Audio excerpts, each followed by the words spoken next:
Welcome to our channel.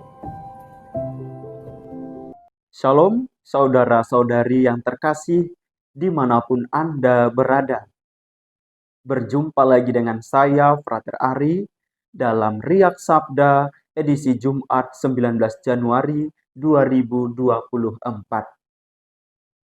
Bacaan Injil diambil dari Injil Markus, bab 3, ayat 13 sampai 19.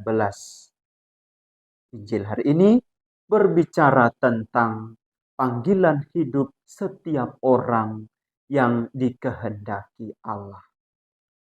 Saudara-saudari yang terkasih dalam Kristus, Yesus memanggil, memilih, serta menetapkan ke-12 orang pilihan untuk menjadi rasul-rasulnya dengan maksud untuk menyertai dia, untuk mewartakan Injil, dan untuk menerima kuasa mengusir setan.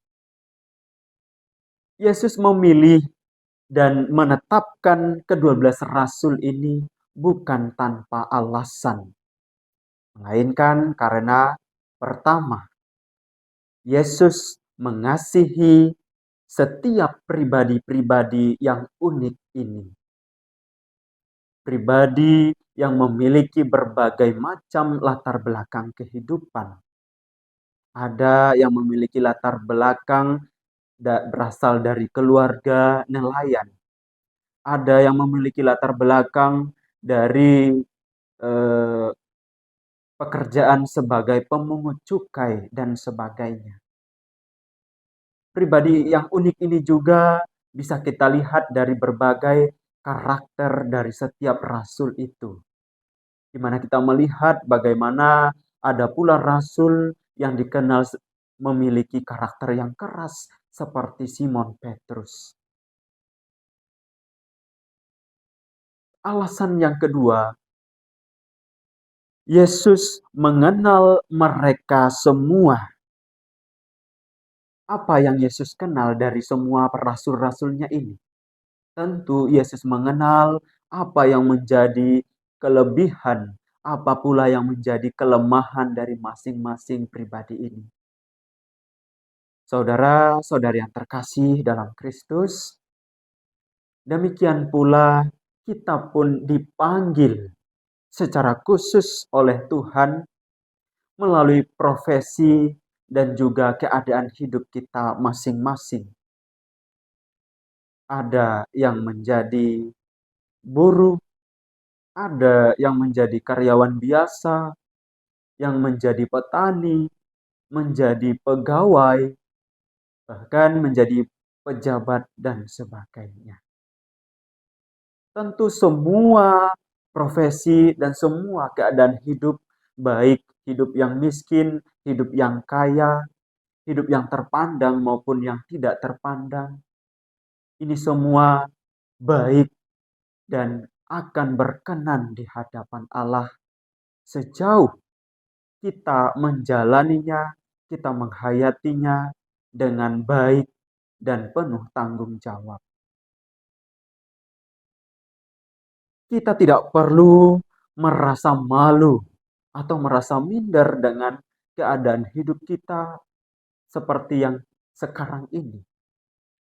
Barangkali kita berada dalam posisi berasal dari keluarga yang sederhana, bahkan yang miskin, yang serba berkekurangan ini, berkekurangan itu.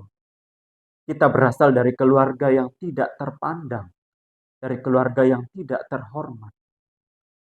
Tidak perlu kita merasa minder. Sebab apa?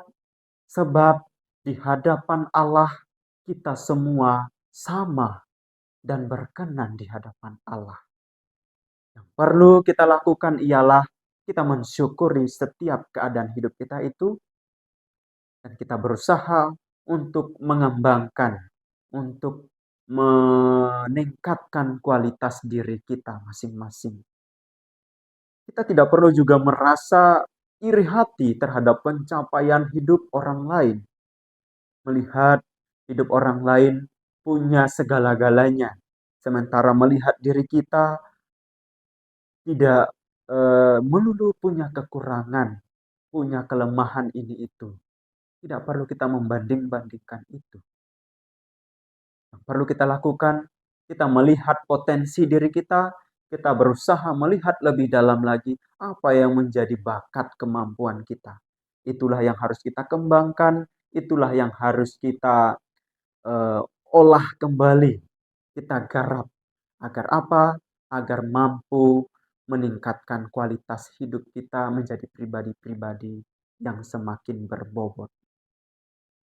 Lalu kita juga tidak perlu menjadi pribadi yang takut terhadap berbagai kejahatan yang berasal dari tipu daya setan.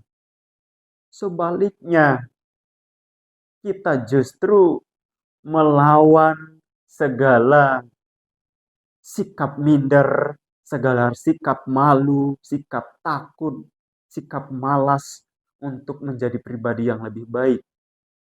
Kita berusaha untuk berani melawan ketidakbenaran.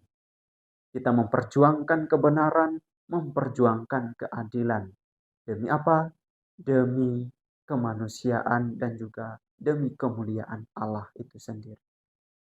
Saudara-saudari yang terkasih dalam Kristus, semoga setiap usaha, proses yang kita lakukan dalam menanggapi panggilan Tuhan senantiasa diberkati, sehingga kita semakin mampu, semakin memiliki semangat dalam berusaha meningkatkan kualitas hidup dan kualitas diri kita agar semakin layak, semakin pantas, dan semakin berkenan di hadapan Allah. Berkat Tuhan menyertai kita semuanya. Amin.